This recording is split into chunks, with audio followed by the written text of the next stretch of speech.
Shalom semuanya.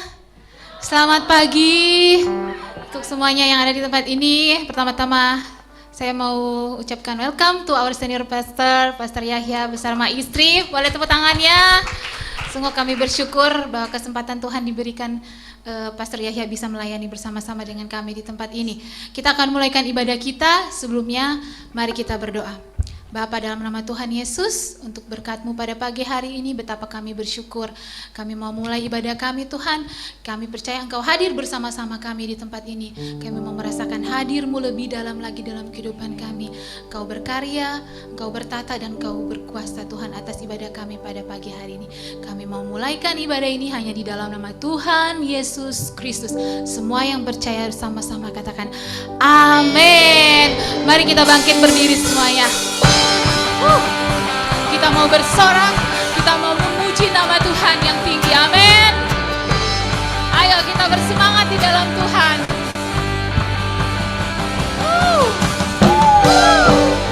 Yes. Kita punya Tuhan yang besar. Kita diberikan kuasa untuk mengalahkan setiap musuh-musuh kita, amin. Diberi kuasa Raja mulia, menaklukkan musuh di bawah kaki. Ku pakai kuasa, Raja mulia. Bila Allah ada bersamaku, siapa jadi lawanku? sungguh besar Kau Tuhanku, Engkau perisai hidupku. Ku berdiri dengan iman, iman dalam Yesus Tuhan. Kau yang memberi kemenangan, ku bersorak merayakan. Terpujilah Engkau Raja segala raja. Come on. Kami semangat lagi, kita memuji Tuhan. Kita katakan Kuasa dari siapa? Raja Yes, mulia. dari Tuhan Raja kita. Menaklukkan musuh di bawah kaki. Ku pakai kuasa, Pakai kuasa Raja mulia. Bila Allah ada bersamaku, siapa jadi lawanku? bila Allah. ada bersamaku, siapa jadi Yes, lawanku? bila Allah. Allah ada bersamaku, siapa jadi lawanku? Bersorak untuk Tuhan. Sungguh besar Kau Tuhanku, Engkau perisai hidupku. Ku berdiri dengan iman, iman dalam Yesus Tuhan. Kau yang memberi kemenangan, ku bersorak merayakan. Terpujilah Engkau Raja segala raja. Yes, sekali lagi katakan. Besar Kau Tuhanku, Engkau perisai hidupku. Kami mau berdiri dengan iman yang lebih pada Tuhan. Iman dalam Yesus Tuhan. Kau yang memberi kemenangan, ku bersorak merayakan. Terpujilah Engkau Raja segala raja. Mari kita mendengarkan musik memuji Tuhan. Amin. Sambil kita bertepuk tangan di atas kepala.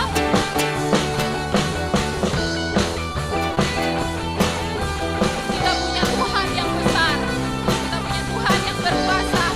Kita punya Tuhan yang hidup.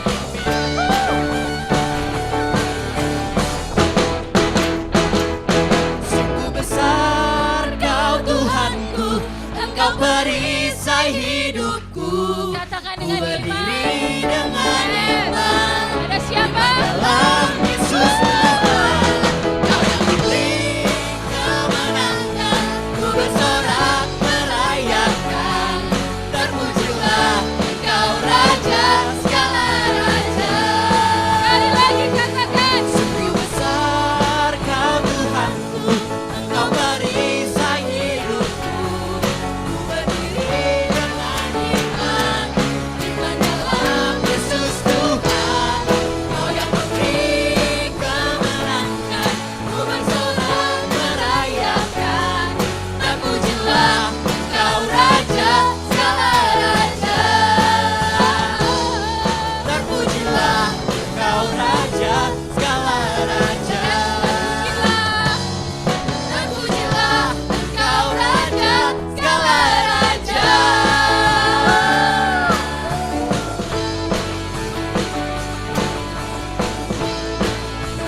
gunung pun bersorak, segala ciptaan bangkit memuji Dia.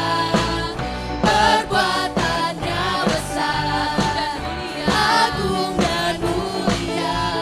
Tuhan telah datang Dan beri dan beri keselamatan. Seluruh suku bangsa menyembah Dia, tinggikan namanya, segala pujian, hormat bagi Sang Raja. Bersorak-sorai bagi Tuhan, dan seluruh bumi bergembiralah. Dia berfirman dan semua jadi bersorak-sorai. Bersorak-sorai bagi Tuhan, dan seluruh bumi bergembiralah. Bergembiralah. Dia berfirman dan semua jadi. Oh, oh, oh, oh, oh, oh, oh, oh. Oh, oh, oh, oh, oh, oh, oh, oh. Oh, oh, oh, oh, oh, oh, oh. Katakan, Laut bergelora, gunung pun bersorak, segala ciptaan bangkit memuji Dia. perbuatannya besar. Yes. Agung dan mulia. Tuhan kita telah datang Telah datang dan beri keselamatan. keselamatan. Suku bangsa menyembah Dia, tinggikan namanya, segala pujian, hormat bagi Sang Raja. Bersorak-sorai bagi Tuhan, dan seluruh bumi bergembiralah. Dia berfirman dan semua jadi. Bersoraklah. Bersorak-sorai bagi Tuhan, dan seluruh bumi Bergembiralah. bergembiralah. Dia berfirman dan semua jadi. Oh, oh, oh. Haleluya.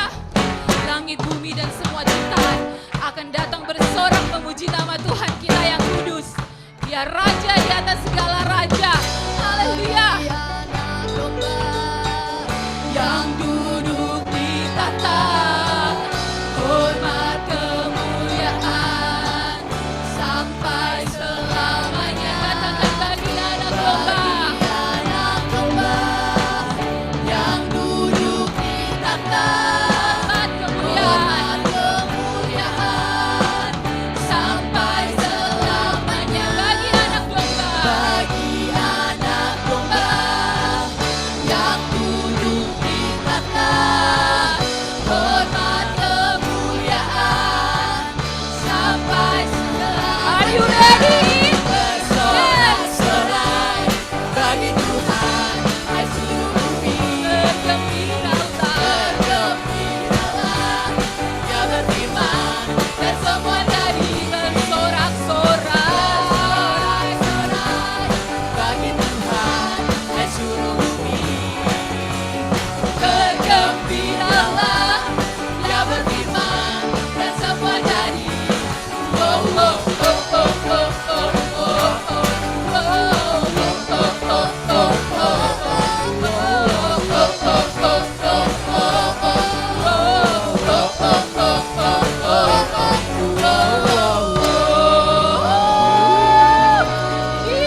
All your promises are yes and amen. Sing beautiful Savior.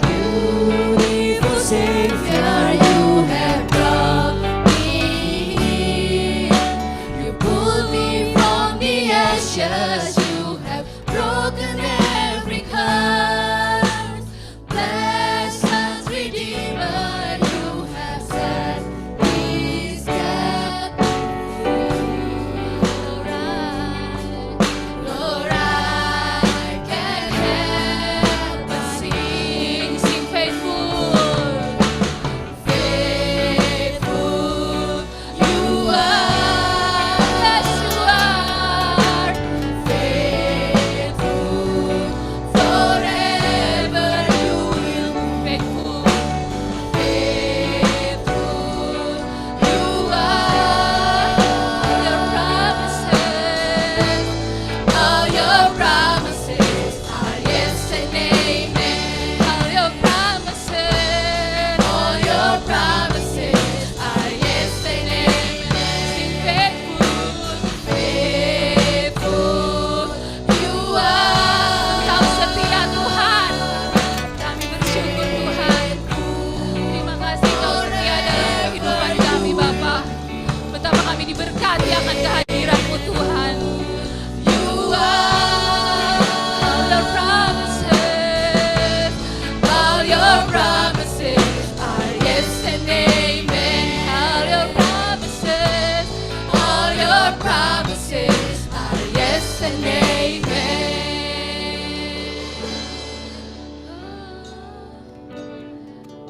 You are good God.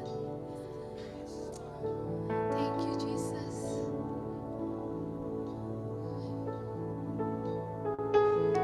Yes, Lord. All my life you have been faithful. All my life you have been so, so good. With every breath that I am able, I will sing of the goodness of God. Sing all my life. All my life you have been faithful. All my life.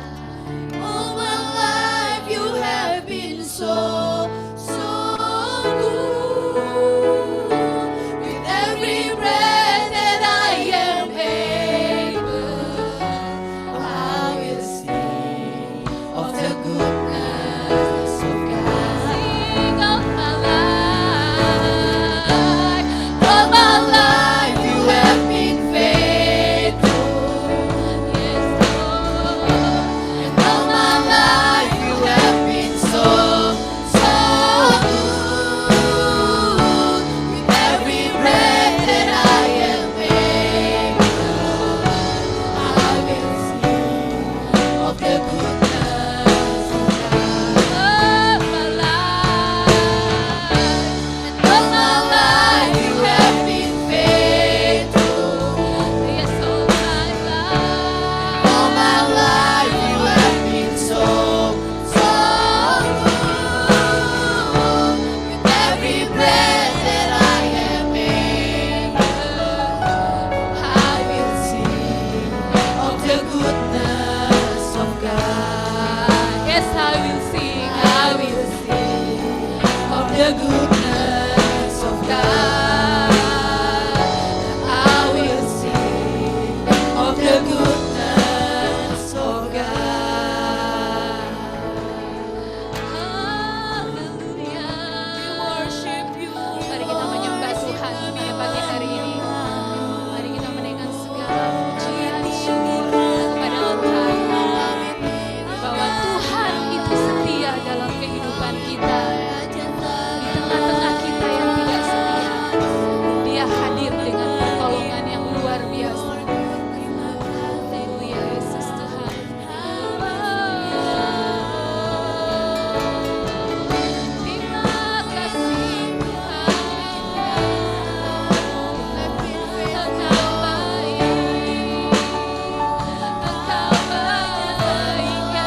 the goodness of God. I will sing of the goodness of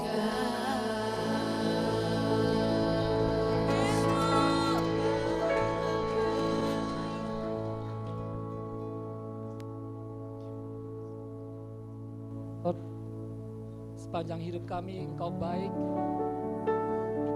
Dari kami lahir sampai pada saat ini Engkau tetap baik. Engkau setia pada kami. Pada saat-saat sulit Engkau tetap baik. Pada saat kami sakit Engkau tetap baik. Pada saat kami susah, menderita, sulit keuangan, Engkau tetap baik. Pada saat kami jatuh ke dalam dosa, Engkau tetap baik. Engkau setia pada kami, Tuhan. Thank you, Jesus. Oleh karena itu kami boleh berkata dalam Mazmur 103 ayat 1-5. Pujilah Tuhan, hai jiwaku. Pujilah namanya yang kudus, hai segenap batinku. Pujilah Tuhan, hai jiwaku, dan janganlah lupakan segala kebaikannya. Dia yang mengampuni segala kesalahanmu, yang menyembuhkan segala penyakitmu. Dia yang menyelamatkan nyawamu dari lubang kubur, yang memahkotai engkau dengan kasih setia dan rahmat. Dia yang memuaskan hasratmu dengan kebaikan, sehingga masa mudamu menjadi baru seperti Raja Wali. Terima kasih buat segala kebaikan ini Tuhan. Engkau mengingat kami Tuhan. Allah siapa yang mau mati bagi kami yang sudah berdosa ini Tuhan. Allah siapakah yang mau menyembuhkan kami. Allah siapakah yang mau mengangkat kami pada saat kami jatuh. Pada saat kami kesulitan, Engkau menolong kami. Terima kasih Tuhan. Kami mau meninggikan Engkau Tuhan. Kami atas segala kebaikan, kemurahan-Mu dalam hidup kami. Terima kasih Tuhan. Kami berdoa Tuhan pada kebaktian pada saat ini Tuhan, pagi ini Tuhan. Setiap yang hadir di tempat ini Tuhan, juga yang lewat Zoom, hamba berdoa yang lemah dikuatkan, dan setiap yang sakit Engkau sembuhkan dalam nama Yesus. Juga setiap yang mengalami kesulitan keuangan, Engkau menyediakan yang terbaik bagi mereka, dan Engkau berikan jalan keluar dalam setiap kesulitan mereka. Kami berdoa juga buat setiap semua yang sedih Tuhan, yang menderita Tuhan, Engkau beri penghiburan bagi mereka. Terima kasih Tuhan, terima kasih Yesus. Kami bangga memiliki Allah seperti Engkau. Engkau sudah mati dan menebus kami Tuhan, dan Engkau bangkit bagi kami. Terima kasih Tuhan, kami mengucap syukur. Hanya dalam nama Yesus Kristus kami sudah berdoa dan mengucap syukur. Setiap orang percaya katakan, Amen, Amen. Oke, silakan duduk Bapak Ibu.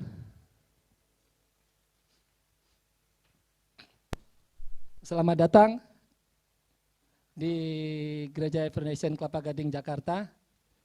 Shalom. Oke. Kita ada di sini untuk menghormati Tuhan dan menjadikan murid. Amen. Oke, kami sambut setiap Bapak Ibu Saudara yang baru pertama kali datang di sini. Kita di sini satu keluarga, ya. Kita keluarga rohani di bawah pimpinan Pak Yahya, juga Pak Raswan yang di Kelapa Gading ini. Amin. Oke, sekarang kita mau memberi yang terbaik buat Tuhan. Mari kita buka di 2 Korintus 9 ayat 10. Ayatnya ada di screen. Kita baca bersama saya, Bapak Ibu Saudara. Kita baca bersama-sama. 1, 2, 3. Ia yang menyediakan benih bagi penabur dan roti untuk dimakan. Ia juga yang akan menyediakan benih bagi kamu dan melipat gandakannya dan menumbuhkan buah-buah kebenaranmu. Amen.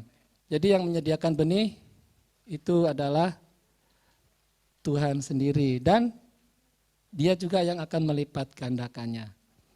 Amen. Oke, mari Bapak Ibu Saudara kita memberi yang terbaik buat Tuhan.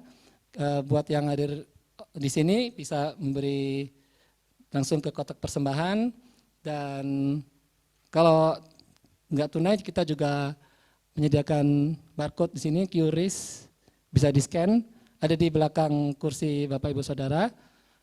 Bisa juga lewat transfer di sini rekening BCA. Oke, silakan memberi Bapak Ibu Saudara.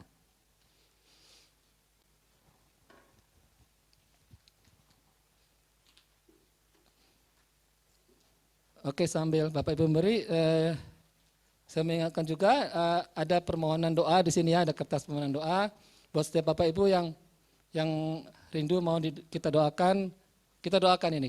Bapak Ibu tinggal tulis, taruh di amplop permohonan doa Bapak Ibu, Saudara, apa saja mengalami apa saja kita akan doakan dan kita percaya Tuhan Yesus menjawab setiap doa-doa kita. Amin. Oke. Terus kita ada pengumuman satu aja. Kita bulan Juni pas libur sekolah kita mengadakan youth retreat. Youth. Oke. Saya bersyukur saya adalah hasil dari penjangkauan dari youth yang waktu lalu. Dan saya sangat senang jadi kita rutin ya mengadakan ini untuk kita menjangkau jiwa-jiwa anak-anak muda khususnya ya. Jadi buat yang anak muda ya youth ya, benar ya. Termasuk yang 12 tahun ke atas berarti termasuk yang sampai atas juga mungkin ya. Oke, kita support youth retreat ini tanggal 22 sampai 24 dan untuk kita mau support ini kita juga menyediakan fundraising di sini di Bapak Ibu begitu pulang bisa tengok kiri. Di situ ada kita mengadakan fundraising, Bapak Ibu bisa mampir ke situ ya, kita bisa support buat acara Youth Retreat ini di bulan Juni. Oke, itu aja pengumumannya dan firman pada pagi ini akan dilayani oleh Pastor Yahya Gani. Oke, silakan Pak Yahya.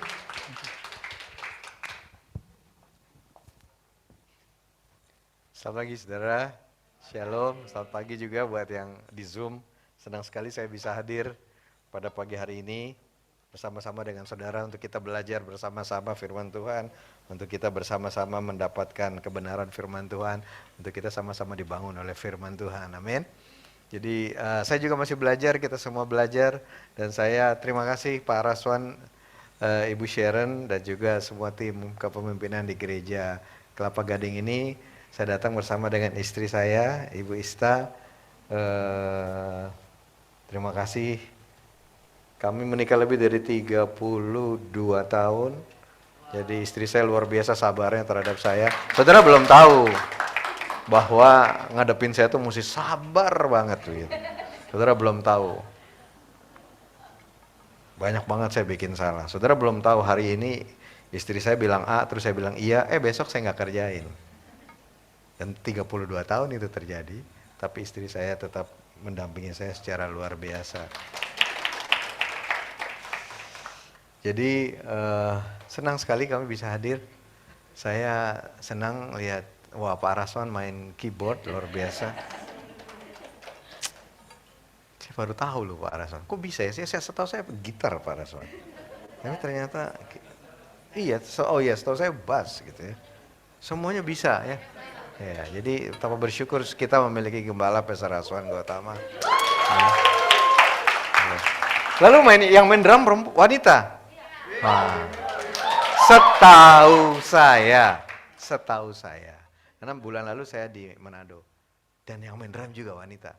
Jadi setahu saya di seluruh Every Nation Indonesia ada 2 drummer wanita. Termasuk Kelapa Gading. Luar biasa. Saudara diberkati, drummer wanita saya pikir lain loh dengan drummer laki-laki. Sentuhannya beda. Oke, jadi ini juga pertama kali saya datang di ruangan yang sudah diperluas. Wah, puji Tuhan. Tuhan baik, amin. Terima kasih juga, dan saya senang sekali ruangan ini jadi lebih luas. Artinya ruangan ini siap untuk diisi oleh orang-orang yang baru, yang mau kita jangkau, yang mau kita muridkan. Amin. Jadi kebetulan ya pas juga. Jadi bulan lalu saya di Manado juga, Manado ruangannya baru juga, bagus juga saudaraku. Ya, kemudian kami juga di Kuningan, kami juga baru pindah juga dengan ruangan yang juga baru dan lebih luas begitu, kemurahan Tuhan bagi kita semua. Dan ini mengingatkan kita bahwa saudara di sini di Kelapa Gading, saudara nggak sendirian, kita satu keluarga, Every Nation Indonesia bersama-sama. Amin. Baik, hari ini saya mau menyampaikan firman Tuhan yang saya percaya firman ini bukan saya percaya. Waktu saya menyiapkan ini, firman ini betul-betul untuk saya, dan saya percaya juga ini untuk kita, untuk saudara dan saya. Saya beri judulnya itu kemarin, sekarang, dan esok. Kurang ini ya. Kemarin, hari ini, dan hari esok, mestinya begitu ya.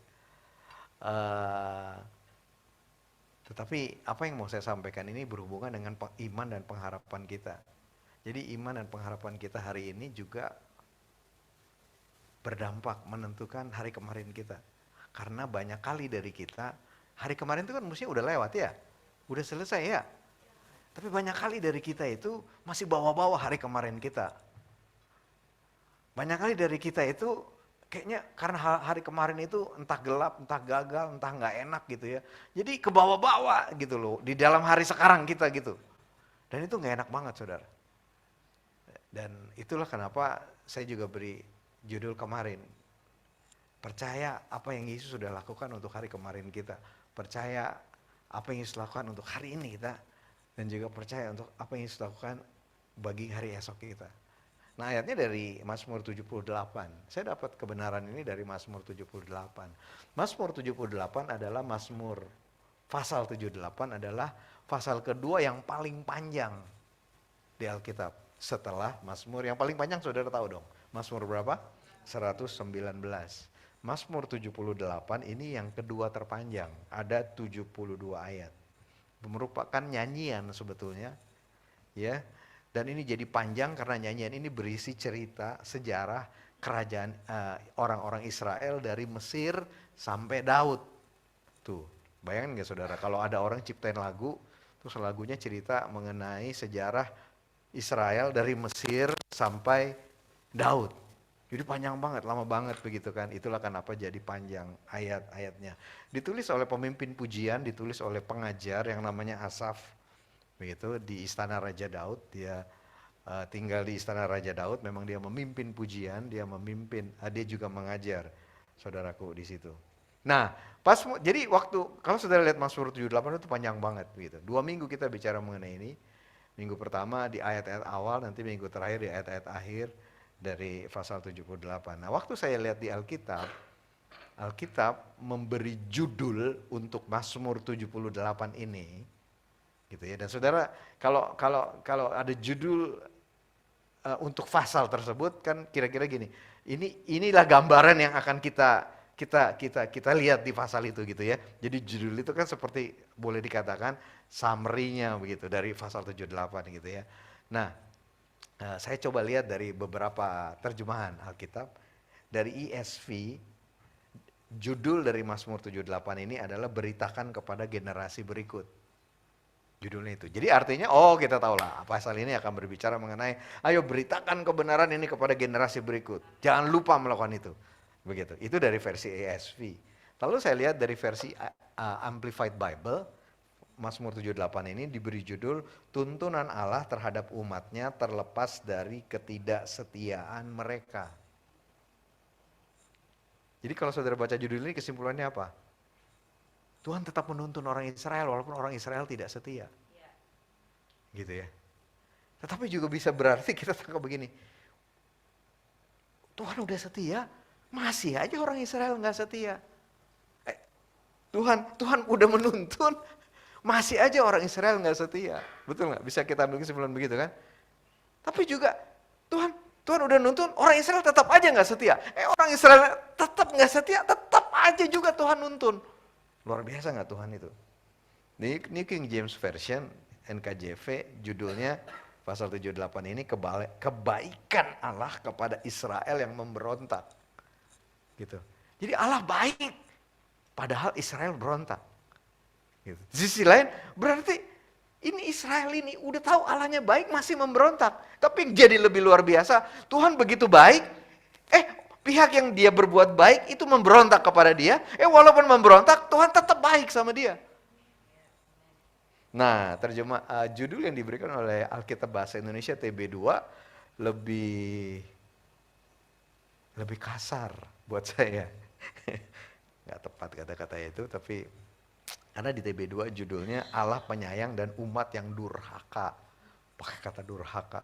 Waduh, kalau udah durhaka udah yang paling. Tapi jadi berarti walaupun Allah menyayangi, umatnya durhaka juga. Gitu ya. Tapi juga berarti Allah udah sayang nih. Yang disayangin durhaka. Tetapi di dalam kedurhakaannya Allah tidak berubah. Allah tetap sayang. Nah, mari kita lihat Mazmur 78. Nyanyian pengajaran Asaf ayat 1 ya. Pasanglah telinga untuk pengajaranku, hai bangsaku, arahkanlah telingamu kepada ucapan mulutku. Aku mau membuka mulut menyampaikan amsal, aku mau mengisahkan teka-teki dari zaman purbakala. Terjemahan bahasa Inggrisnya kata-katanya adalah, aku akan membuat pengamatan yang mendalam tentang masa lalu. Gitu. Ya, zaman purbakala itu masa lalu. Lalu ayat 3, yang telah kami dengar dan kami ketahui. Jadi dia dengar dari generasi sebelumnya, tapi juga dia tahu, artinya dia alami.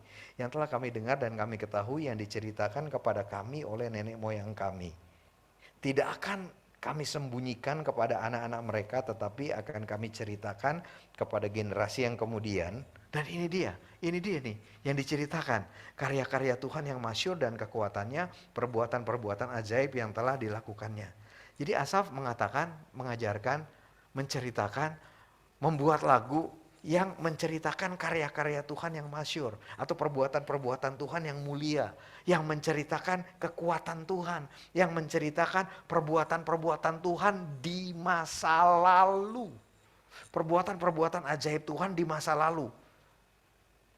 Jadi ini menunjukkan bahwa dari apa yang disampaikan oleh Asaf, ini yang dia ceritakan, artinya ini loh yang sudah dilakukan oleh Allahnya Israel. Gitu kan? Ini loh yang udah dilakukan oleh Allah Israel. Terlepas dari bagaimana respons, bagaimana kehidupan dari bangsa Israel. Dan juga, kenapa juga ini diceritain? Kan ini cerita masa lalu. Berarti bukan cuma untuk menunjukkan bahwa ini loh yang sudah dilakukan oleh Allahnya Israel, tetapi juga menyatakan bahwa Allah tetap melanjutkan karya penebusannya sebetulnya. Saudara tahu nggak, kita ditebus itu cuma satu momen ditebus. Tetapi karya penebusan Tuhan terus jalan setelah kita ditebus. Saudara tahu nggak, kalau kita ditebus karena kita itu jahat sebelumnya, makanya perlu ditebus. Iya kan? Terus kita ditebus. Terus waktu kita ditebus kita jadi baik nggak?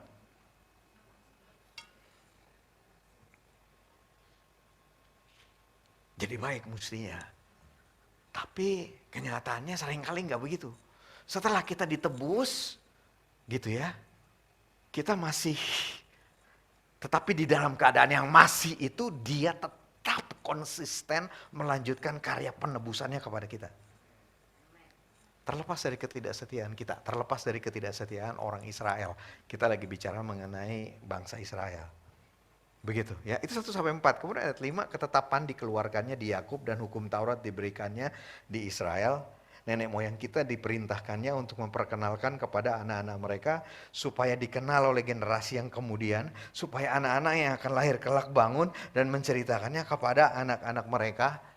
Nah, kalau saya perhatikan tadi ayat 5-nya katakan, jadi menceritakan perbuatan ajaib Tuhan, perbuatan masyhur Tuhan, menceritakan kekuatan Tuhan, gitu kan ayat 4. Lalu ayat 5, ketetapan dikeluarkannya di Yakub dan hukum Taurat diberikannya di Israel. Sehingga sebetulnya, saudaraku, bahkan ketetapan Tuhan, hukum Tuhan, perkataan Tuhan itu juga sebetulnya merupakan bagian dari perbuatan mulia Tuhan, perbuatan ajaib Tuhan, bagian dari kekuatan Tuhan.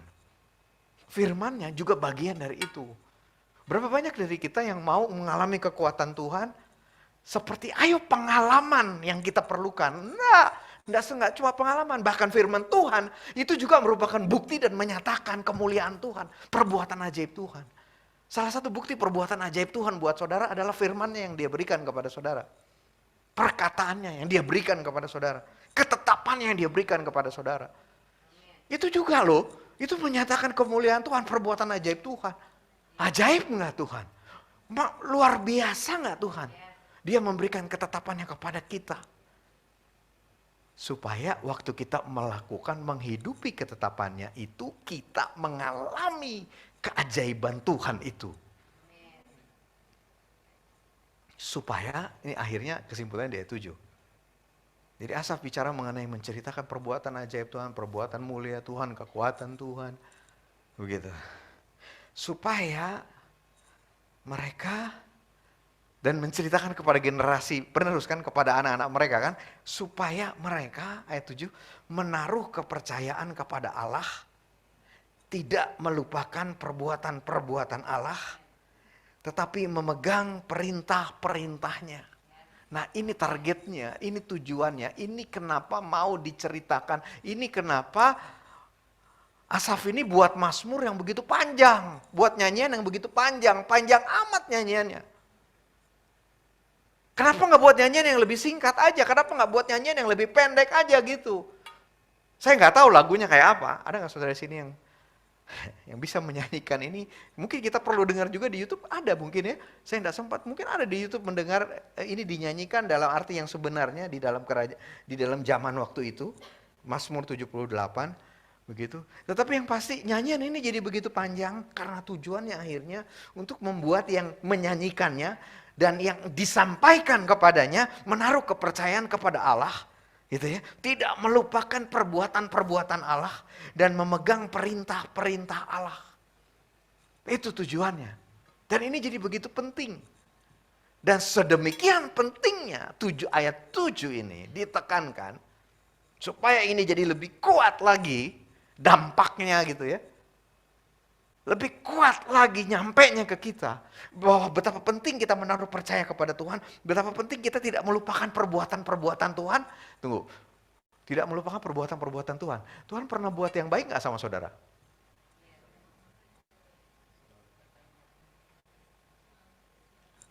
Ayo jujur aja tapi.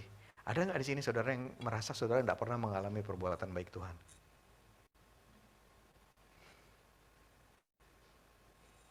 Nggak ada. Puji Tuhan kalau nggak ada. Tapi saya pernah ketemu dengan orang yang bilang kepada saya bahwa saya tidak pernah mengalami perbuatan baik Tuhan dalam hidup saya. Dan jawabannya, kalau kamu pun tidak pernah mengalami perbuatan baik Tuhan dalam hidupmu, bukan berarti Tuhan tidak berbuat baik. Karena Alkitab berisi penuh dengan perbuatan ajaib, perbuatan baik Tuhan. Dan Alkitab dicatat, diberitakan, bukan cuma sebagai cerita dongeng, tetapi itu juga menyatakan kepada setiap kita, itulah perbuatan ajaib Tuhan di masa lalu yang kita perlu tahu, yang perlu kita percaya, dan kita juga akan alami juga. Jadi jangan bingung juga kalau saudara ngerasa, saudara ngingat perbuatan baik Tuhan, susah banget ngingatnya gitu. Tapi kadang-kadang orang begitu ya. Coba, di sini ada nggak suami? Oke. Kalau bimbingan pranikah suami, jangan bimbing pranikah. Kalau suami istri yang lagi ada konflik, bimbing pranikah susah, belum konflik soalnya kan. Kalau suami istri yang udah menikah, gitu ya. Coba begini. Coba kamu catat suaminya nih, coba dicatat. Apa kekurangan dari istri kamu? Wah langsung 5 menit udah 2 halaman saudara. Oke, wah banyak banget kelemahan istri kamu. Ya udah apa boleh buat terimalah, udah jadi istri kan. Tapi sekarang coba tulis juga apa yang baik dari istri kamu. Saya tungguin, masih kosong kertasnya. Akhirnya, terus gimana? Enggak ada Pak. Ya, nggak mungkin kan nggak ada kan? Nggak mungkin kan? Cuma memang kita kecenderungannya kan gitu kan? Ingat yang kalau kejelekan, kalau hal-hal yang negatif itu lebih gampang ingatnya gitu kan? Tapi saya mau mengatakan kepada saudara, bahkan jika saudara tidak pernah merasa mengalami perbuatan baik Tuhan, Alkitab penuh dengan cerita perbuatan baik Tuhan di masa lalu, dan ini bukan cuma untuk masa lalu, tapi masa lalu untuk kita percaya dan kita alami di masa kini, bahkan untuk masa depan kita. Jadi tidak ada alasan seorang pun dari kita yang tidak pernah mengalami perbuatan ajaib, perbuatan baik Tuhan. Karena Alkitab ini untuk kita, Alkitab ini personal, bukan untuk orang lain. Nah, jadi tujuannya ini tujuannya ini ya, betul-betul untuk menaruh kepercayaan kepada Tuhan, untuk tidak melupakan perbuatan Tuhan, untuk memegang perintah-perintah Tuhan, bahwa perintahnya perlu dipegang, firman-Nya perlu dipegang. Nah, terus supaya ini lebih kuat dikontraskan dengan ayat 8 dan seterusnya. Dibandingkan. Katakan ini, jangan seperti nenek moyang mereka. Generasi pendurhaka dan pemberontak. Generasi yang tidak tetap hatinya dan jiwanya tidak setia kepada Allah. Jadi udah ngalami kebaikan Tuhan, udah tahu semua perbuatan ajaib Tuhan, udah dapat itu semua, udah pernah dengar, gitu kan? Udah pernah dengar, tapi kok tetap bisa memberontak, tapi tetap tidak tetap hati, tetap tidak setia, dan ini bisa terjadi. Makanya pakai kata-kata jangan. Dan kita juga berarti bisa begitu. Saudara sudah mengalami kebaikan Tuhan, saudara bisa kemarin mengalami kebaikan Tuhan, hari ini saudara bisa berontak sama Tuhan. Saudara bisa tidak puas sama Tuhan, saudara bisa tidak tetap hati, bimbang gitu loh, ragu-ragu gitu. Kemarin Tuhan udah menolong saudara, tapi hari ini ragu-ragu lagi gitu kan? Bisa gitu, tetapi makanya kata-katanya jangan. Dan untuk lebih dramatis lagi, Mazmur 78 ini dikasih contoh. Begitu. Mengenai orang-orang yang dulu itu memberontak, tidak tetap hati, tidak setia. Dikasih contoh ayat 9. Bani Efraim, pemanah-pemanah yang bersenjata lengkap, berbalik pada hari pertempuran. Ini ada beberapa makna yang luar biasa nih. Pertama, Bani Efraim ini sebenarnya yang memimpin Israel sebelum pindah ke Yehuda. Ya, jadi saudara, kita tahu ya, bahwa Israel yang mimpin siapa? Israel ada berapa suku? Dari 12 itu siapa yang mimpin? Enggak langsung Yehuda. Enggak, awalnya, jadi waktu dari Yusuf itu, ya, dari Yusuf, udah dikasih tahu, dinubuatkan yang mimpin Efraim. Bukan Manasye. Jadi Yusuf punya anak dua kan, Manasye dengan Efraim. Yang tua siapa? Yang sulung siapa? Manasye. Tapi Efraim, jadi dari awal udah Efraim yang dikasih untuk memimpin. Jadi Efraim inilah yang memimpin bangsa Israel di awalnya, sebelum nanti jadi pindah ke Yehuda. Begitu ya. Dan kemudian ayat ini katakan begini, Efraim ini pemanah-pemanah yang bersenjata lengkap. Jadi Efraim ini senjatanya lengkap. Bahkan kalau saya pernah baca, bahwa orang-orang Efraim ini kalau pakai panah, tangan kiri dengan tangan kanan sama dia, jagonya, kena sasarannya sama. Jadi hebat, bukan cuma lengkap, hebat. Dia bisa memanah dengan tangan kanan, dia bisa memanah dengan tangan kiri. Tetapi bahkan dengan seperti itu sekalipun, plus udah dengar perbuatan ajaib Tuhan. Mungkin dia nggak ngalamin, tapi dia pasti sudah dengar apa yang Tuhan lakukan di masa lalu bagi Israel. Betul tidak? Bahkan setelah dengan semua itu, Bani Efraim, pemanah-pemanah yang bersenjata lengkap, dikatakan apa? Berbalik pada hari pertempuran. Ini kita perlu tahu bahwa tidak ada kehidupan tanpa peperangan. Tidak ada kehidupan tanpa pertempuran. Itu nanti kalau saudara sudah di surga. Karena kalau sudah di surga itu musuh sudah dikalahkan, iblis itu sudah di neraka gitu kan. Tapi sampai itu terjadi, itu belum terjadi. Ya, saudara, kita hidup di dalam peperangan, kita hidup di dalam pertempuran, kita hidup di dalam tantangan. Begitu. Nah, Bani Efraim ini digambarkan dengan semua yang lengkap yang sudah dia miliki, dengan semua kemampuan yang luar biasa, waktu perang, balik, lari, kabur, kalah. Dilanjutin ayat 10. Mereka tidak berpegang pada perjanjian Allah. Nggak berani gitu loh, kan Tuhan janji. Tuhan akan berperang bagi mereka, Tuhan akan menuntun mereka, menolong mereka, tapi nggak berani gitu loh. Mereka tidak berani berpegang pada janji Tuhan waktu mengalami peperangan yang besar, yang kelihatannya musuhnya lebih hebat dari mereka. Mereka tidak berpegang pada perjanjian Allah dan enggan hidup menurut Tauratnya. Bahasa Inggrisnya katakan refused, menolak untuk hidup, untuk mengikuti instruksinya Tuhan. Dan ayat 11, mereka melupakan karya-karya dan perbuatannya yang ajaib yang telah diperlihatkannya kepada mereka. Perbuatan ajaib yang dialami oleh nenek moyang mereka. Mereka melupakan. Apakah mereka melupakan? Belum tentu. Karena orang Israel itu ingat biasanya. Tapi berarti kata-kata melupakan ini artinya begini. Mereka nggak ngerasa apa yang dulu dilakukan Tuhan terhadap nenek moyang mereka juga Tuhan akan lakukan kepada mereka. Mereka tidak merasa connect apa yang firman Tuhan katakan dengan hidup mereka. Itu kan di Alkitab. Orang disembuhkan kan di Alkitab. Perang dengan musuh yang lebih besar kan di Alkitab. Tapi saya sekarang kira-kira seperti itu saudaraku. Mereka melupakan karya-karya dan perbuatan yang ajaib yang telah diperlihatkannya kepada mereka.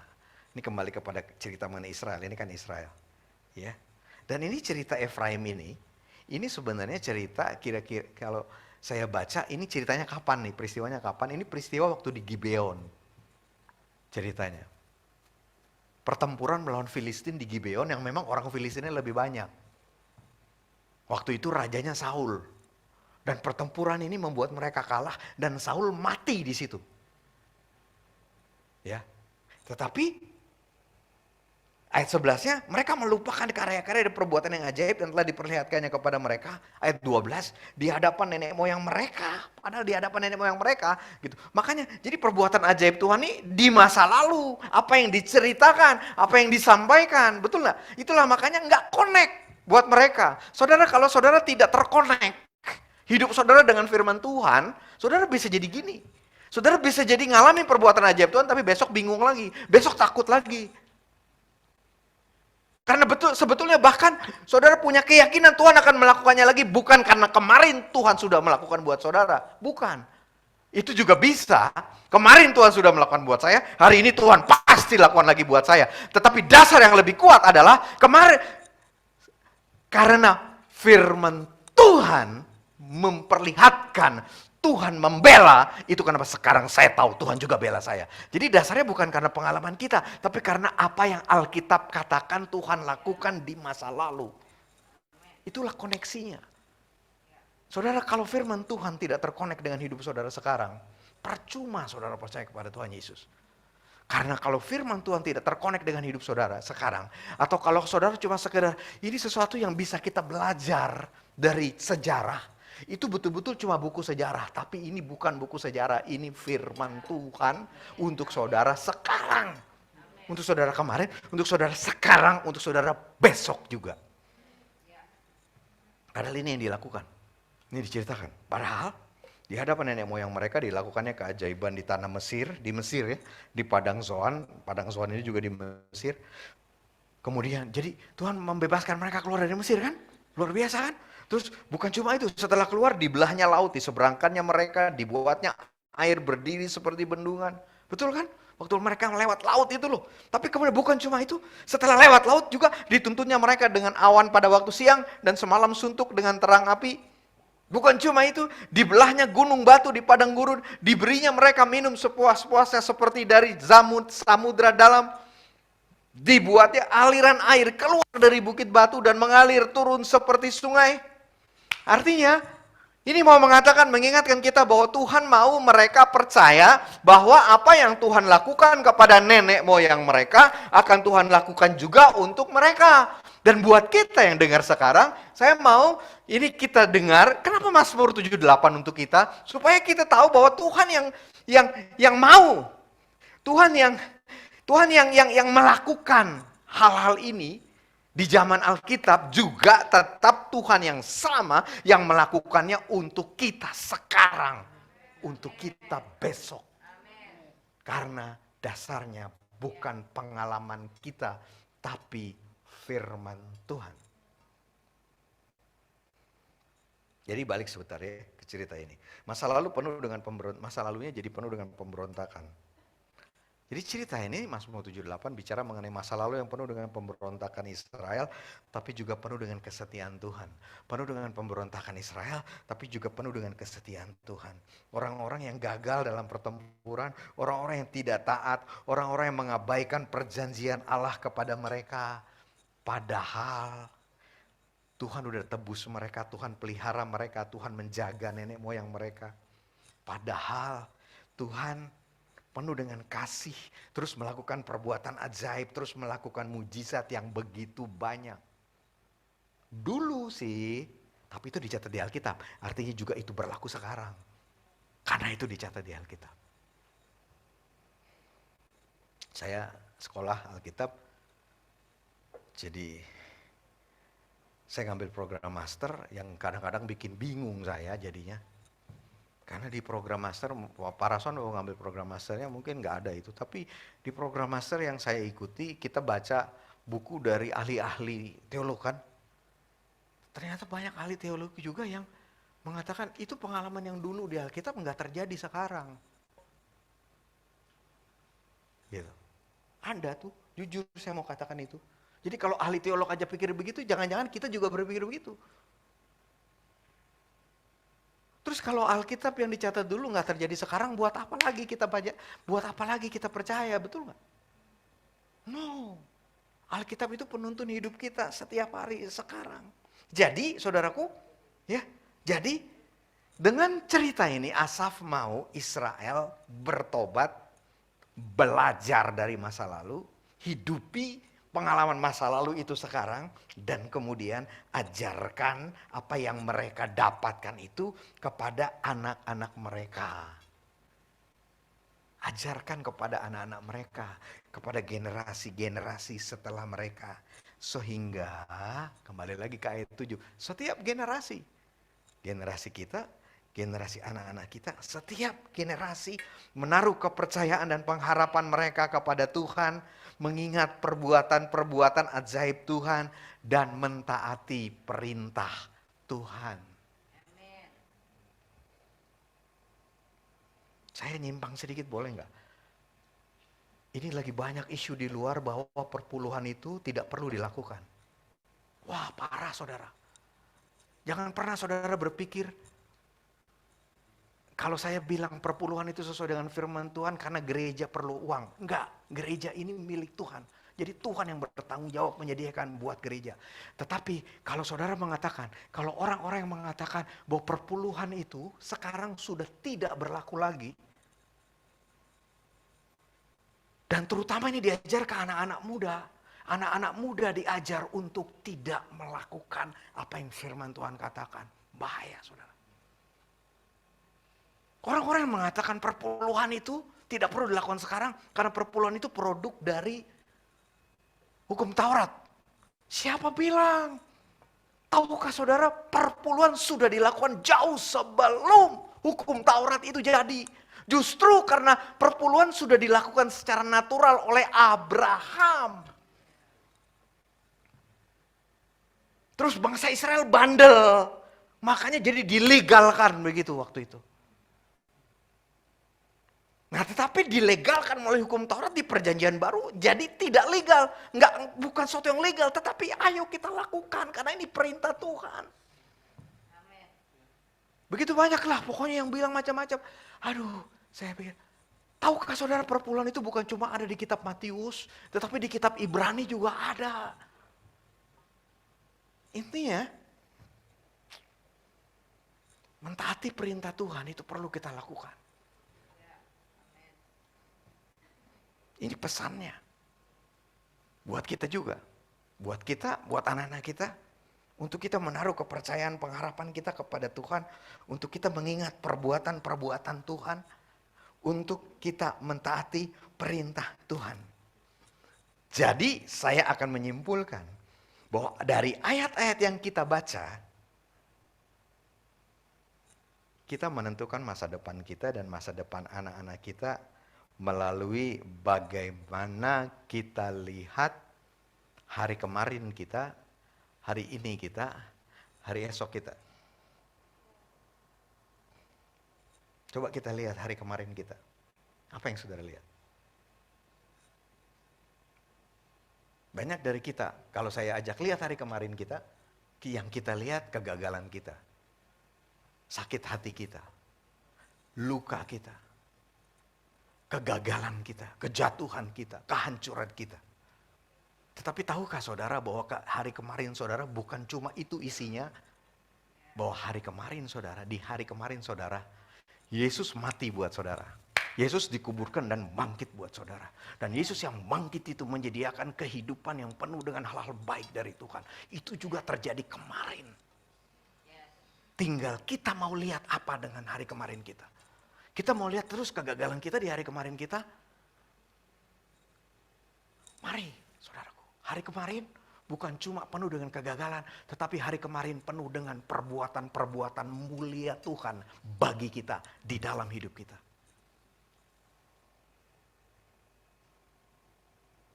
Melihat hari kemarin kita, bukan pada kegagalan kita, tetapi pada karya keselamatan yang Yesus lakukan di dalam hidup kita dan bagi kita.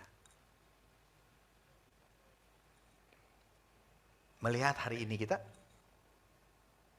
dengan iman juga. Bagaimana hari ini kita kuat? Mungkin enggak. Kita setia? Mungkin juga enggak. Kita berhasil terus? Mungkin juga enggak. Real, hari ini kita mungkin kita gagal juga. Tapi hari ini kita bukan cuma isinya kegagalan kita, tapi hari ini kita penuh dengan kesetiaan Tuhan. Itu yang mau dikatakan oleh Asaf kepada bangsa Israel mengenai hari ininya mereka. Tuhan menolong, Tuhan menyelamatkan, Tuhan memelihara, Tuhan menebus. Itu dicatat di Alkitab. Dan itu juga akan Tuhan lakukan di dalam hidup kita sekarang. Karena itu hari ini mari kita hidup dengan iman dan pengharapan. Ada penyertaan Tuhan sekarang di sini sama-sama kita. Pun di dalam lembah yang tergelap di dalam hidup saudara, di dalam situasi yang paling sulit dalam hidup saudara, sepanjang saudara jalaninya bersama dengan Tuhan, aman saudara. Nah, saudara akan melalui itu. Karena di situ justru Tuhan akan memperlihatkan hidup saudara lebih lagi. Hari Selasa, hari Kamis kemarin, saya menengok seseorang yang ditahan di tahanan Bareskrim, di rutan Bareskrim, saya tengok. Dan orang ini mengatakan kepada saya, waduh, apa yang saya alami ini betul-betul kejatuhan, betul-betul, waduh, udah gak bisa lebih rendah lagi. Tetapi ternyata di tempat sini ada Tuhan loh Pak. Bahkan sebelum saya masuk rutan Bareskrim, Tuhan samar-samar buat saya. Tapi di dalam Pak, saya ketemu Tuhan. Firman Tuhan hidup buat saya. Lihat masa kini kita dengan iman. Dan lihat masa depan kita juga dengan iman. Masa depan kita dengan iman. Bahwa yang Tuhan janji masa depan penuh dengan pengharapan buat kita. Tetapi juga yang Tuhan janji masa depan kita itu adalah masa depan untuk bersama generasi penerus kita. Generasi penerus kita. Dan kita perlu lihat itu dengan iman. Mazmur 78 mengingatkan kita akan hak istimewa dan tanggung jawab kita untuk dengan setia meneruskan kebenaran tentang Allah. Kehendaknya, pekerjaannya, jalan-jalannya, keselamatannya, kemuliaannya kepada generasi penerus kita. Betapa penting kita menghidupi apa yang kita percaya.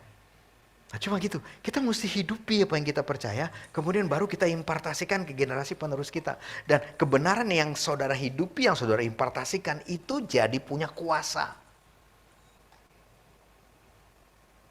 Bukan baca Alkitab dong. Ngomong gitu ke anak kita gak pernah lihat kita baca Alkitab. Susah saudara. Apalagi ke gereja dong. Kok kamu gak ke gereja? Gitu, ntar dibalik, loh kok papa kok gak ke gereja juga? Nah jadi susah kan. Kita hidupi, bahkan iman kita. Makanya saya dengan Isa, kami banyak pergumulan, oke?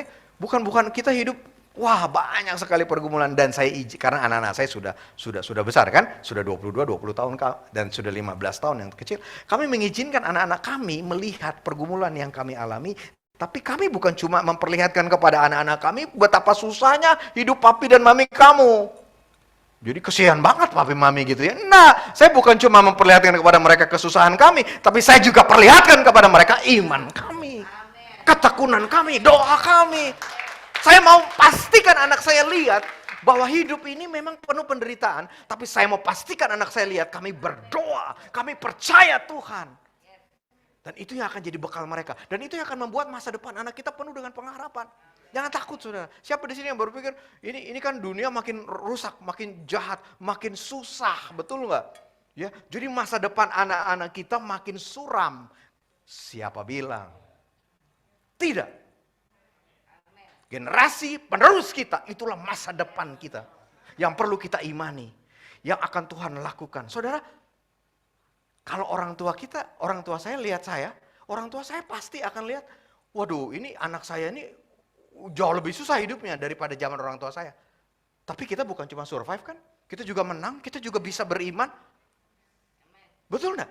Jadi masa depan saya, apa yang saya alami jauh lebih baik daripada apa yang orang tua saya alami. Kenapa kita tidak berani percaya bahwa apa yang anak-anak kita alami akan lebih baik dari yang kita alami? Betul dunia makin jahat, betul. Tapi ada iman yang bisa kita impartasikan. Ada kepercayaan, ada trust, ada perbuatan ajaib Tuhan yang kita bisa impartasikan. Yang penting kita juga hidupi.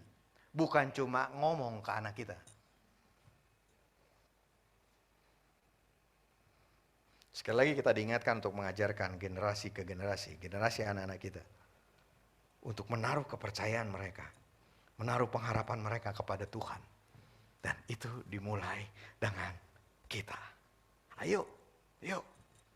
Taruh iman kita, pengharapan kita, kepercayaan kita kepada Tuhan. Kita diingatkan untuk mengajarkan ke generasi setelah kita. Untuk mengingat perbuatan-perbuatan ajaib Tuhan. Tapi mulai dari kita dong. Yuk ingat apa yang Tuhan udah lakukan. Kalau bukan terhadap kita, apa yang Tuhan lakukan di Alkitab. Percaya itu juga terjadi sekarang dan besok. Terjadi buat kita, terjadi juga buat anak-anak kita. Ayo kita ingat dulu, kemudian kita seimpartasikan kepada anak kita. Supaya anak kita juga bisa mengingat itu. Dan juga mentaati perintahnya. Mentaati apa yang Tuhan katakan. Kita berdoa. Tuhan, aku berdoa biar firman ini bicara kepada kami. Saya ingin bertanya kepada saudara, juga kepada diri saya sendiri. Apakah kita mempercayai Tuhan kita? Mempercayai Tuhan kita bahwa masa lalu kita itu bukan penuh dengan kesialan, tapi penuh dengan perbuatan ajaib Tuhan yang mati buat kita, yang kasihnya begitu besar buat kita, sehingga yang Tuhan katakan sudah selesai. Sudah selesai masa lalu kita. Karena di dalam kegagalan masa lalu kita, Tuhan menyelamatkan kita kok. Apakah kita mempercayai Tuhan kita? Hari kemarin kita, hari ini kita, hari esok kita. Saudara, kadang-kadang kita tergoda, kita pikir gini, kok anak kita gak cukup berdoa ya? Kok anak kita gak tertarik sama hal rohani ya? Kok anak kita? Mungkin saudara lebih baik dari anak saudara. Tapi saya mau katakan saudaraku, tidak ada seorang pun yang baik. Dan saya mau katakan kalau Tuhan menyelamatkan saudara, Tuhan juga akan selamatkan anak saudara. Karena anak saudara itu sebenarnya anak Tuhan yang dititipkan kepada saudara. Kalau Tuhan ujung-ujungnya bawa saudara kepada Tuhan, Tuhan juga akan lakukan itu terhadap anak-anak saudara kok. Jangan putus asa dengan apa yang saudara lihat mengenai anak-anak saudara sekarang. Karena dia milik Tuhan. Karena Tuhan mengasihi anak-anak saudara lebih dari saudara mengasihi anak-anak saudara. Dan karena Tuhan yang sungguh-sungguh punya rencana ajaibnya buat anak-anak saudara. Bukan saudara. Percayai masa depan anak-anak saudara kepada Tuhan. Tuhan, aku berdoa biar kami hidupi, bahwa kami percaya Tuhan, bahwa kami ingat perbuatan ajaib Tuhan, bahwa kami mau mentaati Tuhan. Biar kami hidupi ini Tuhan, dan tolong kami untuk bisa menyampaikan ini kepada anak-anak kami.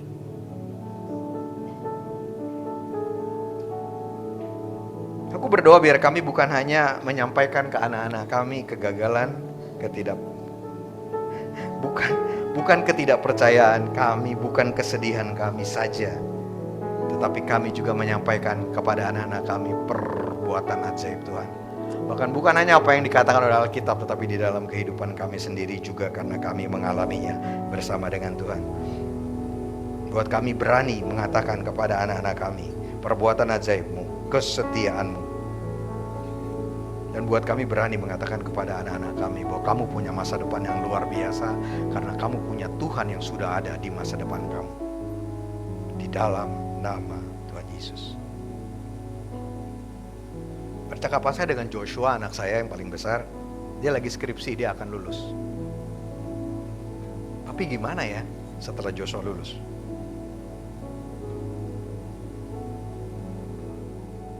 Joshua belum tahu nih di depan bagaimana ya. Saya katakan kepada Joshua, papi juga nggak tahu di depan bagaimana, tetapi papi tahu Tuhan ada di depan kamu. Papi tahu kalau Tuhan menolong papi di zaman papi, Tuhan akan tolong kamu di zaman kamu. Kalau Tuhan setia sama papi, Tuhan setia sama kamu. Justru kalau masa depan, hari depan kamu kelihatannya makin gawat nih, makin kacau. Tidakkah kita mengatakan justru anugerah Tuhan akan makin banyak lagi di situ? Bukankah itu jadi menyatakan bahwa perlindungan Tuhan jadi betul-betul kamu butuhkan kan? Dan Tuhan akan melindungi kamu, Tuhan akan memelihara kamu. Bangkitkan iman kami untuk kami bisa mempercayai Tuhan. Bangkitkan iman kami untuk kami bisa memberikan impartasi kepada anak-anak kami dengan keyakinan di dalam Tuhan, di dalam nama Tuhan Yesus. Mari kita bangkit berdiri, nyanyi yang pertama, worship yang pertama, bisa? Worship yang pertama, kesetiaan Tuhan. Silakan.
kepada saudara yang mempunyai anak, pada setiap orang tua di dalam ruangan ini, saya mau katakan kepada saudara, kalau Tuhan terus memanggil saudara, mendatangi saudara, mengejar saudara, Tuhan juga akan lakukan itu kepada anak-anak saudara.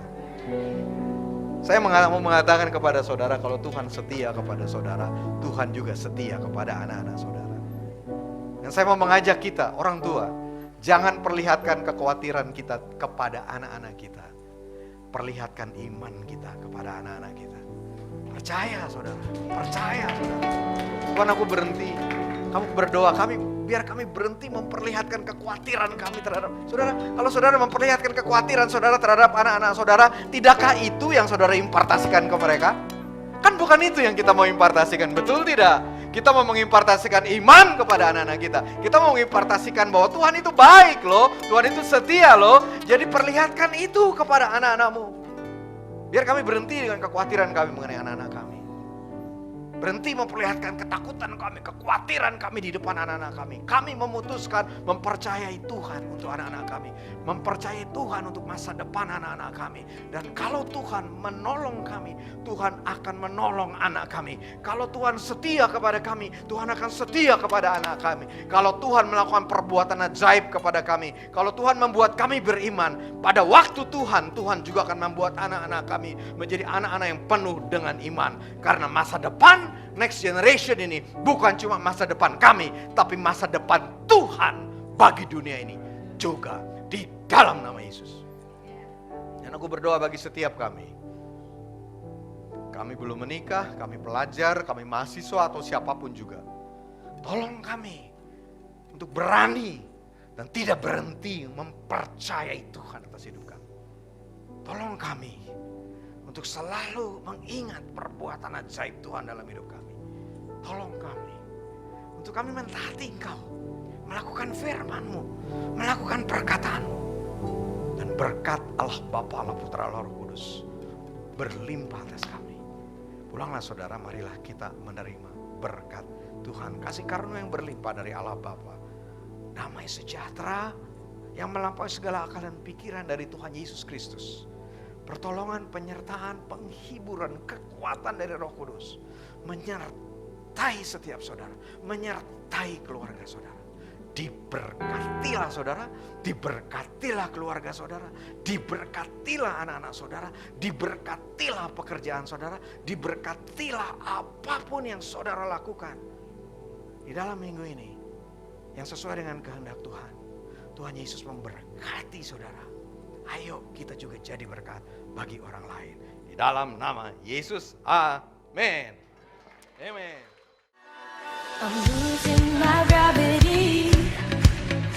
All the weight that holds me down. It's your love that lifts me out. You cross my security. This world has no more control. I'm renewed and I'm restored. I got no reservations. That should take me higher. My life is elevated 'cause you make me move. And I'm rising up with you. Rising up with you. Rising up with you.